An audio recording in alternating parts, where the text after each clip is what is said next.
खान के विधायक बने थे और आपने जनता ने अब आपको दिल्ली भेजा है, तो बिल्कुल डेफिनेट रूप से दिल्ली के अंदर ये प्रस्ताव आपके कर कमलों द्वारा बिल प्रदेश का होगा। उससे उम्मीद करते हैं राजकुमार जी को। सभी साथियों को जय जोहार। गोविंद गुरु महाराज को नमन। इस आदिवासी अंचल में काम करने वाले इस समुदाय के स्वाभिमान हक अधिकार की लड़ाई लड़ने वाले टाटिया मामा भील भक्ति के माध्यम से समाज में जन जागरण करने वाले संत सुरमाल महाराज, मावजी महाराज और साथ ही इस इलाके के अंदर मामा बालेश्वर, जिन्होंने आदिवासी बाहुल्य क्षेत्र के अंदर इस समाज को एकजुट करके इस समाज के लिए हक अधिकार के लिए स्वाभिमान के लिए अंग्रेजों से लड़ाई लड़ी,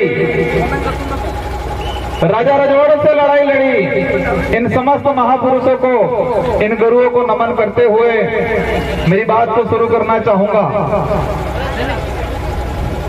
आज ये जो कारवा बड़ा है, रास्ते में लोग आ रहे हैं, ये किसी के बुलाए हुई भीड़ नहीं है। ये 1500 आदिवासी 17 नवंबर 1913 को जो शहीद हुए थे, उनका खून है और वो बदला लेने के लिए आई हुई है यहाँ के। वो सपना पूरा करना है हमें। बड़े दुख की बात है कि 1913 में एक ही दिन में लाखों की जो संख्या इकट्ठी हुई थी गोविंद गुरु महाराज के नेतृत्व में, इसी पहाड़ी पे, इसी पहाड़ों पे आसपास के।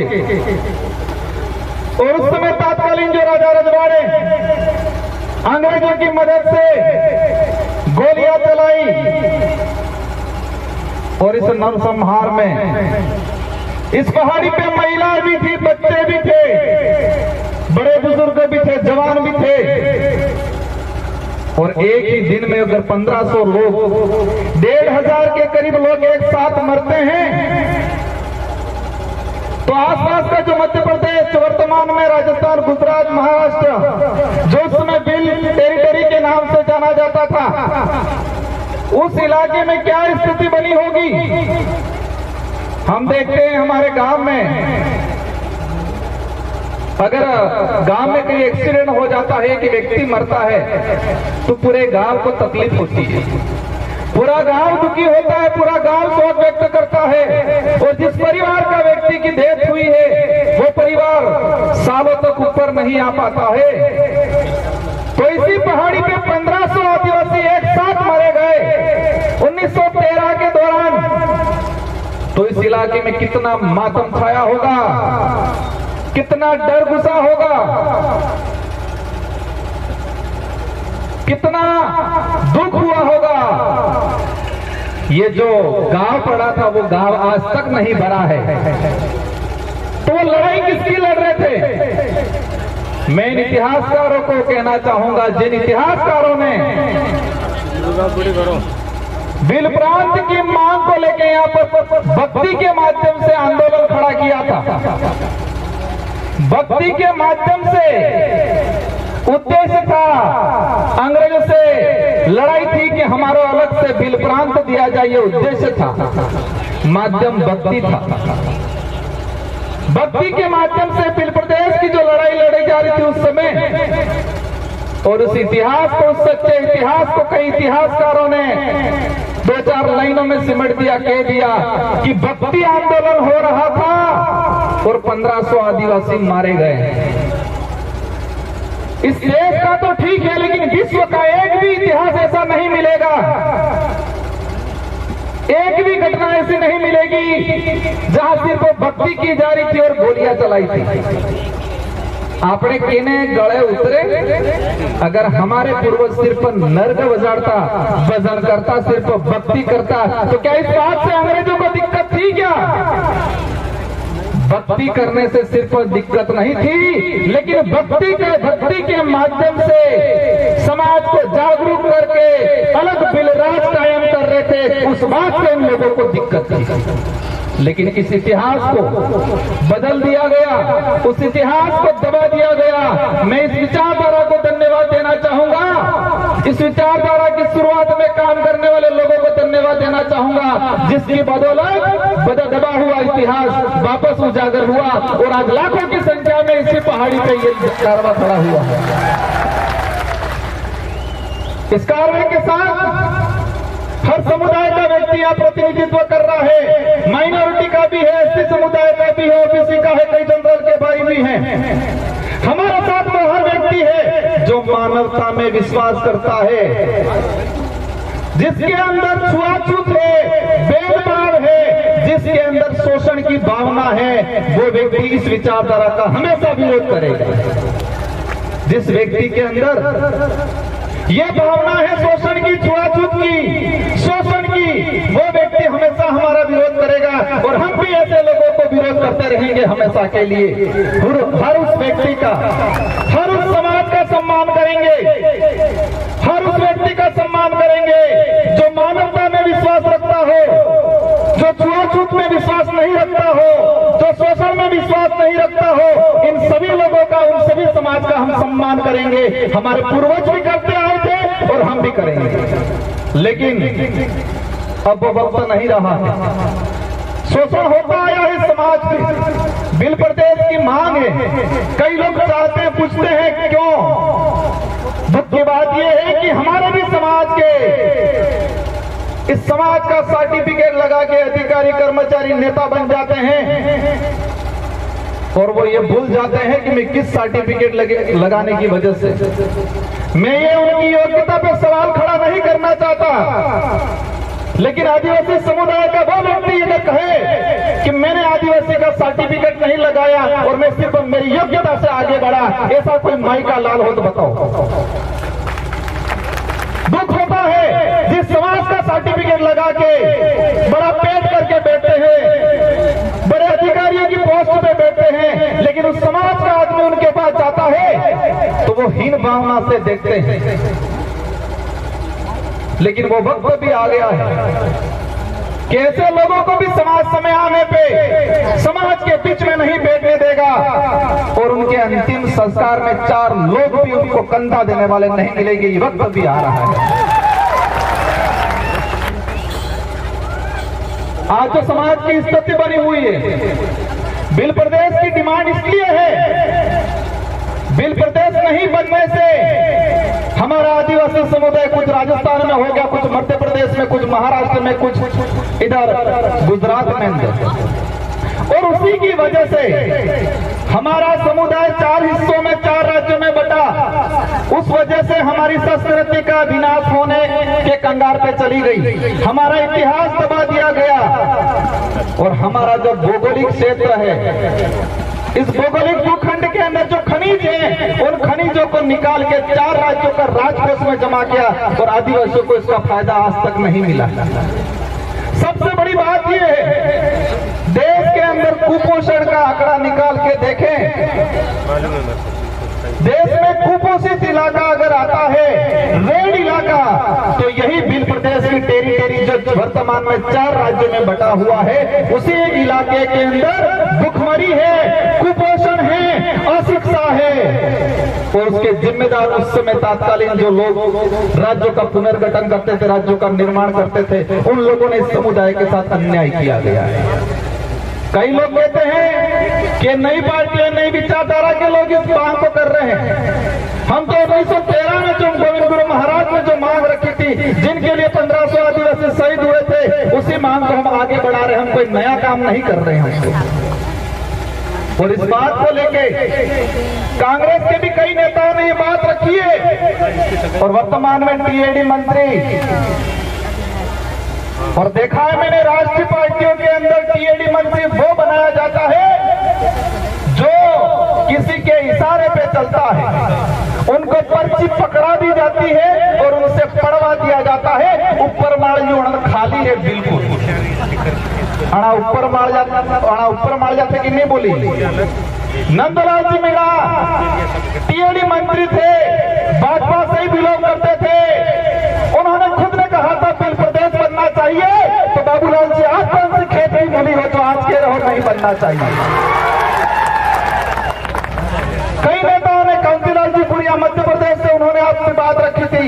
गुजरात के कई नेताओं ने बात रखी है और राहुल गांधी जी खुद यहाँ बोल के गए हैं कि आदिवासी इस देश का मूल मालिक है। तो क्या है बाबूलाल जी उनसे भी ऊपर चले गए, ऐसा लग रहा है मुझे।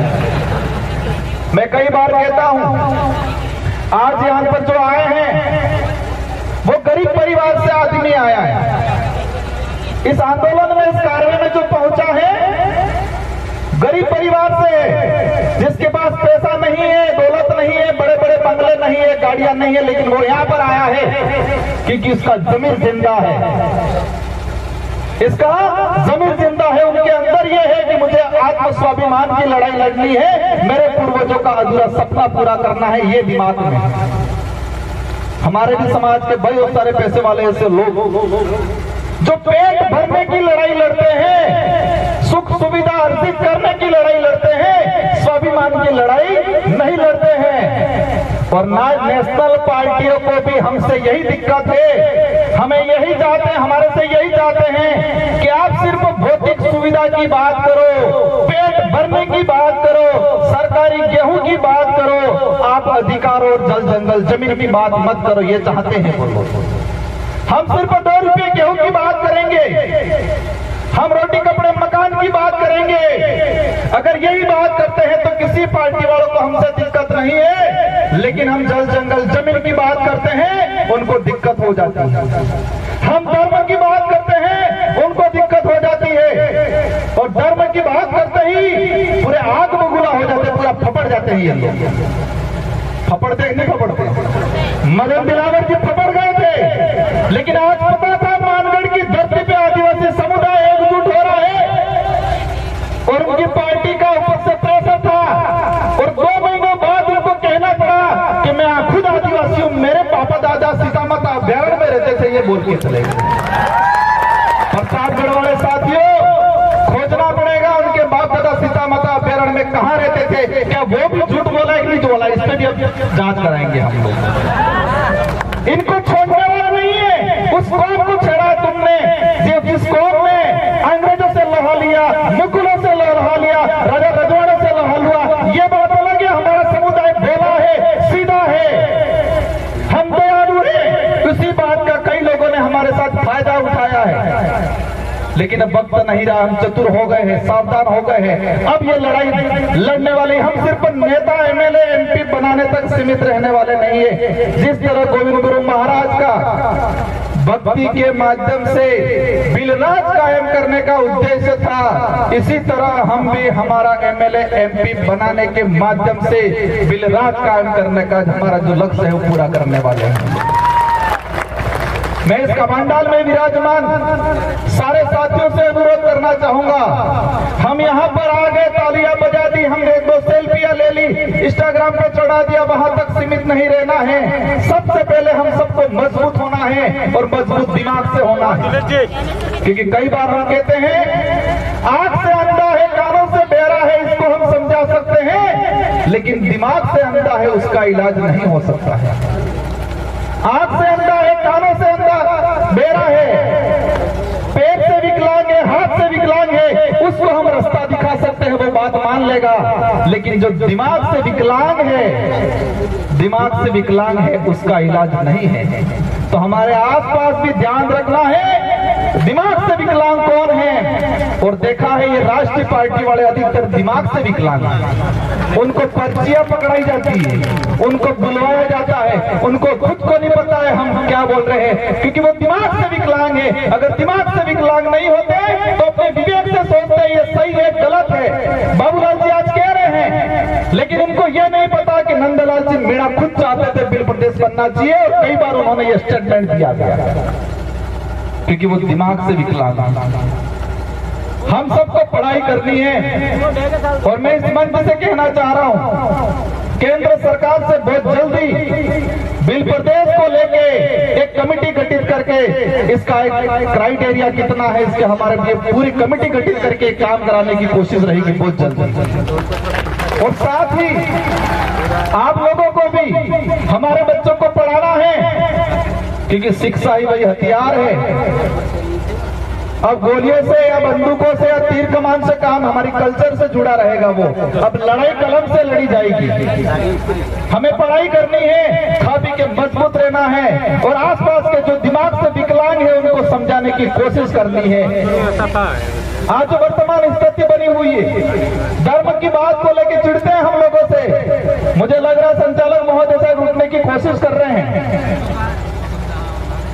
इन लोगों की पॉलिसी है धर्म के नाम से लड़ाओ, लेकिन हमें ध्यान रखना है, हमें धर्म के नाम से नहीं लड़ना है, न धर्म के लिए लड़ना है। हमको जल जंगल जमीन के लिए लड़ना है, धर्म के लिए नहीं लड़ना है। आदिवासियों को आदिवासियों से खत्म करने की नीति अपनाई जा रही है। आदिवासियों को आदिवासी से खत्म करने की नीति अपनाई जा रही है। और उस नीति में पहला उनका जो उद्देश्य है, पहला उनका हथियार है, वो धर्म है। और उसका उदाहरण हम देख चुके हैं मणिपुर के अंदर। आदिवासी ने आपस में मारा काटा।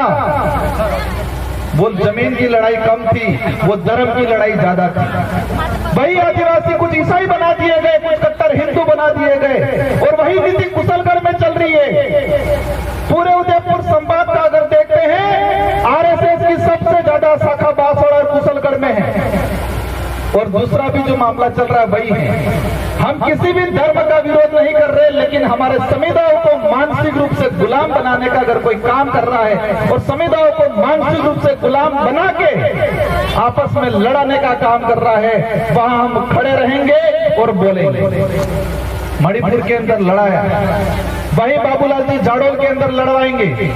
और हमने अभी ये नहीं संभाला तो आने वाले समय के अंदर हमारा समुदाय जमीन के लिए, हक अधिकार के लिए, आरक्षण के लिए, स्वाभिमान के लिए नहीं लड़ेगा, धर्म के लिए लड़ेगा। हम धर्म पूर्वी लोग हैं। हम गोविंद गुरु महाराज, संत सुरमार महाराज, मावजी महाराज को मानने वाले लोग हैं। हमें दूसरे के किराए के धर्म में रहने की जरूरत नहीं है। इसलिए हम सबको मजबूती से खड़े रहना है। और आज जो आए हैं, हम क्षमा चाहेंगे, कुछ असुविधा हुई होगी। आज मैं एक एमपी हूं, हमारे 4 विधायक हैं और हम आज से कह के जाना चाहेंगे, अगली बार बहुत शानदार व्यवस्था मिलेगी आप लोगों को। और कोशिश रहेगी और आप सबको मिलकर कोशिश करनी है कि अगली बार ये पहाड़ी तो ठीक है, लेकिन वो पहाड़ी भी डग जाए, इतना कारवा बढ़ाना है इस बार। मोदी जी भी मजबूर हो जाए सोचने के लिए कि बिल प्रदेश के वासी जग चुके हैं और इस कार्य में हम हर समुदाय को साथ में लेंगे। इस इलाके में रहने वाले कोई भी समुदाय हो जो मानवता में विश्वास करता है, हमारे पूर्वजों ने भी साथ दिया था। आज देश के अंदर महाराणा प्रताप को महान राजा माना जाता है। महाराणा प्रताप के पास कौन सी सेना थी? इस देश के अन्य सारे राजाओं ने अकबर की अधीनता स्वीकार कर ली, तो महाराणा प्रताप के पास कौन सी ऐसी सेना थी, कौन सी ऐसी तोपें थी? उनके भाई थे जगमाल और पृथ्वी सिंह। वो 2 भाई भी मान सिंह जी के साथ चले गए थे। और महाराणा प्रताप की तरफ से लड़ाई कौन लड़ रहा था? मान सिंह लड़ाई लड़ रहा था। लेकिन मुझे दिक्कत इस बात से है कि पाठ्यक्रम में वो जमीन और स्वाभिमान की लड़ाई थी, लेकिन उस लड़ाई को धर्म की लड़ाई के नाम से डालना चाह रहे हैं ये लोग। किसकी लड़ाई साबित कर रहे हैं इतिहास में? धर्म की लड़ाई थी ये बोल रहे हैं। वो धर्म की लड़ाई नहीं थी, जमीन की लड़ाई थी, स्वाभिमान की लड़ाई थी। लेकिन आज इसको झूठा परोसा जा रहा है। वही कौम है जो महाराणा प्रताप के साथ खड़ी रही थी। माइनॉरिटी के लोग थे, आदिवासी समुदाय थे, गला कटवाया था और राणा प्रताप को देश के अंदर महाराणा प्रताप का गर्व दिलाया। और वही कौम, हम उस समुदाय को भी